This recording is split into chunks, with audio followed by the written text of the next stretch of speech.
큰 힘이 됩니다. 일본 닌텐도의 게임계에 대한 집단 소송이 제기되었습니다. 그 이유가 일부러 고장이 나도록 부품 설계를 하고 새로운 제품을 사도록 했다입니다. 사용자들이 직접 부품을 뜯어보고 이것과 저것이 문제이니 이렇게 저렇게 고치면 고장이 나지 않을 것이다 라고 제안을 했다고 합니다. 그런데도 닌텐도는 의도적으로 불량 제품과 조립을 당당하게 하고 있다는 것입니다. 뭐 이런 말도 안 되는 일이 있는지 이해가 안 됩니다. 결국 지금은 황당한 일본 닌텐도의 판매 전략에 열받은 해외 소비자들이 집단 소송을 제기했습니다. 해외 언론에 대서특필된 황당한 소식을 전해드립니다. 계획된 노후화는 기업이 의도적으로 제품 주기가 특정 시점이 되면 부식이 되도록 해서 소비자들이 제품 교체 욕구가 생기도록 하는 방법입니다.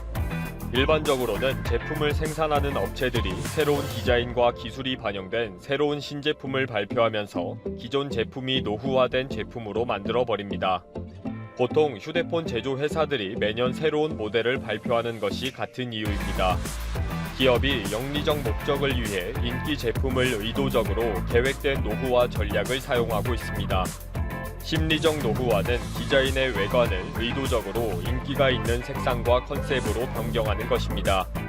구식 기능의 노후화는 신규 프로그램이나 기능을 사용할 수 없도록 만들어버리는 것입니다. 또 부품의 노후화는 의도적으로 제품의 수명이나 품질이 좋지 않도록 특별한 부품을 사용해서 강제로 신제품을 교체하도록 하는 것입니다. 그러나 닌텐도처럼 불량 제품을 고의적으로 사용하거나 이미 낱낱이 폭로가 되고 소비자들이 개선을 요구했는데도 불구하고 계속 불량 제품을 출시하는 경우는 초유의 사태입니다. 프랑스의 소비자 단체가 그린 이코노미 목표를 정한 2015년 법을 근거로 닌텐도를 고소했습니다. AFP의 보도에 의하면 프랑스의 소비자 단체는 닌텐도 스위치용 조이콘의 제어 장치가 전자회로의 조기 마모와 기밀성의 결함에 시달리고 있음을 발견했다고 합니다. 그리고 닌텐도는 의도적으로 설계 변경을 하지 않으면서 소비자가 신제품으로 구매하도록 강요했다고 밝혔습니다. 소비자 단체는 수차에 걸친 건의에도 불구하고 방치하는 것은 계획적인 노후화와 반소비자 행위로 보고 닌텐도를 고소하기로 했다고 발표했습니다. 프랑스의 법에 의하면 수명이 짧은 제품을 고의로 판매했다고 기업이나 경영자가 유죄로 인정될 경우 금고형 또는 연간 매출액의 5% 이하의 벌금을 부과받을 수 있습니다. 이미 이런 불량건에 대해서는 2019년 11월에도 닌텐도의 조이콘이 플레이에서 스틱을 움직이지 않아도 컨트롤러가 저절로 작동하는 악명 높은 드래프팅의 결함에 대해 경고를 하고 있었습니다. 닌텐도는 이러한 경고와 항의에도 불구하고 의도적으로 불량 제품을 절대 수리하지 않고 그대로 제품 생산을 계속해왔습니다. 그래서 닌텐도 게임기 사용자들은 조이콘 컨트롤러를 다시 구매해 왔다는 것입니다. 물론 닌텐도는 이렇게 돈을 벌었고요. 닌텐도의 이러한 이상한 판매 전략은 이미 오래된 이야기입니다. 미국에서도 이미 닌텐도에 대한 집단 소송이 제기된 적이 있습니다. 닌텐도 게임기의 스틱이 게임을 할 때마다 관측점이 옆으로 살짝 이동하면서 흔들리는 증세가 발생하고 있다고 문제 제기가 되었습니다. 소비자들은 스위치를 구입 후 11개월 후부터 조이콘의 원점이 자꾸 왼쪽으로 흔들리는 증세가 발생한다 해서 1년 보증 수리로 무상 수리를 받았다고 합니다. 그런데 그 제품도 역시 13개월 만에 같은 문제가 발생했다고 하소연합니다. 그리고 닌텐도는 12개월이 지나면 무상 수리를 해주지 않는다면서 수리를 거부했다는 거죠. 소비자들은 이런 관행이 계속되는 것에 항의하면서 집단 소송을 제기합니다. 미국 법률법인은 컨트롤러 결함을 가지고 있는 닌텐도 스위치 게임 콘솔 사용자를 모집합니다. 라고 하면서 현재 소송 준비 중임을 알립니다. 닌텐도는 미국에서도 집단 소송을 당했음에도 불구하고 해외에서 계속 이런 방법으로 신제품을 구매하도록 했습니다. 아마 벌금을 내는 것보다 이렇게 해서 벌어들이는 돈이 더 많은가 봅니다. 매년 잡지 60억 명의 소비자는 올해의 최악의 기업들에 대한 상을 수상하는데 이미 2019년에 닌텐도가 포함된 적이 있고 실제로 조이콘 컨트롤러 문제로 많은 구매자들에게 손가락질을 당했습니다. 현재 프랑스 소비자 단체는 닌텐도가 이 문제에 대해 무상 수리를 제공하면서도 조이콘 컨트롤러의 제조 방법을 변경하지 않고 결함이 있는 조이콘을 아직 발매하고 있는 것을 지적하고 소송을 결정했다고 합니다. 단체는 전문가에게 분석을 의뢰하고 닌텐도는 수개월 전에 스위치 컨트롤러 제조 방법을 변경해야 한다는 문제를 인식하고 있었음에도 불구하고 결함을 수정하고 있지 않다는 것을 알았습니다. 몇 개의 샘플을 분석한 결과 문제를 일으키고 있을 가능성이 있는 2개의 결함을 발견했는데 전자회로의 조기 소모와 기밀성 결함입니다. 이는 조이콘 컨트롤러 내부에 많은 파편이나 먼지가 유입될 수 있다는 것을 보여주는 결함입니다. 피해 소비자의 65%가 구입 후 1년 이내에 문제가 발생했다고 보고했으며 이 현상은 일주일의 플레이 시간이 5시간도 되지 않는 이용자에게도 일어나고 있다고 밝혔습니다. 현재 프랑스 소비자 단체는 고발과 동시에 컨트롤러 제조 방법을 변경하도록 요구하고 있습니다. 그리고 계획된 노후화는 닌텐도만의 문제가 아닙니다. 애플은 신형 아이폰을 출시할 때마다 이전 모델의 동작 속도를 의도적으로 떨어뜨렸다는 계획적 노후화가 2017년 말부터 2018년 초에 걸쳐 큰 화제가 되었습니다.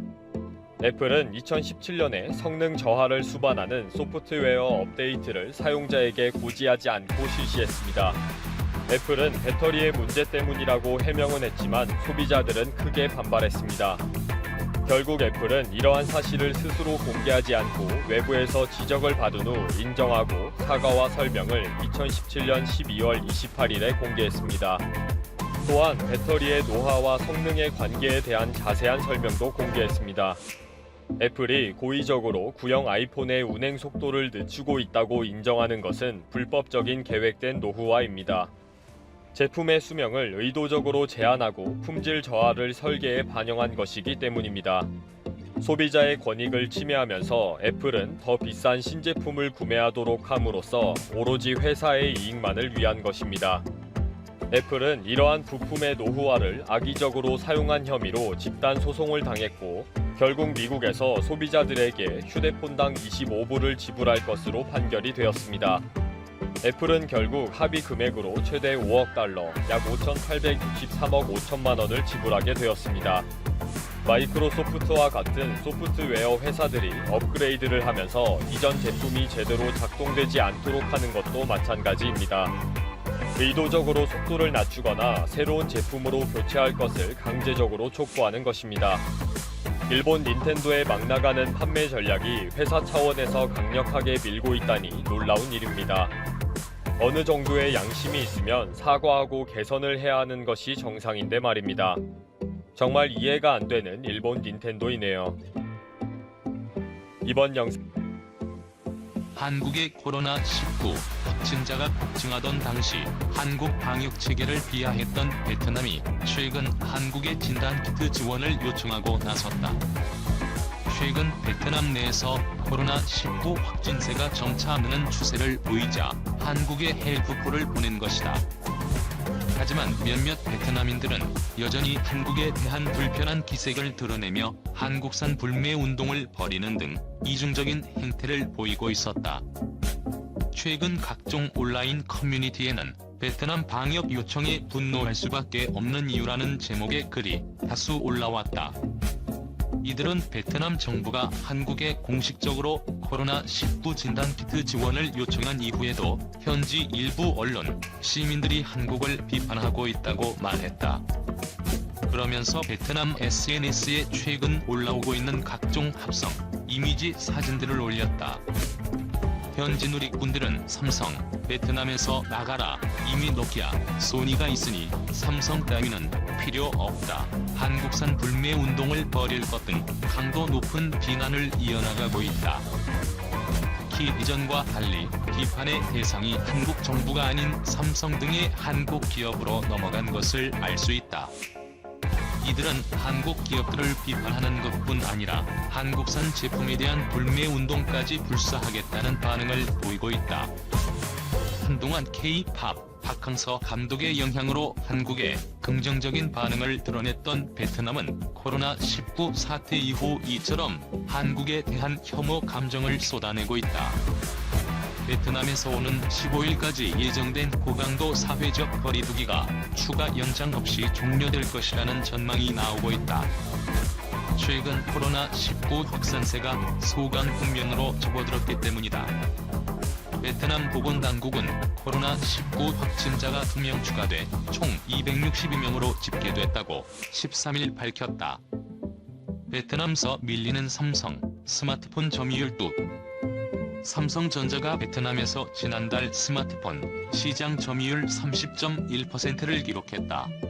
역대 최저 수준이다. 불과 1년 만에 시장 점유율이 가파르게 하락하면서 삼성이 중국 시장처럼 베트남 시장에서도 밀려나는 것이 아니냐는 우려가 나오고 있다. 13일 독일 시장 조사업체 GfK에 따르면 삼성전자의 3월 베트남 오프라인 스마트폰 판매 시장 점유율은 30.1%다. 1년 전 50.9%에 달했던 시장 점유율이 1년 만에 무려 20.8%포인트나 하락한 것이다.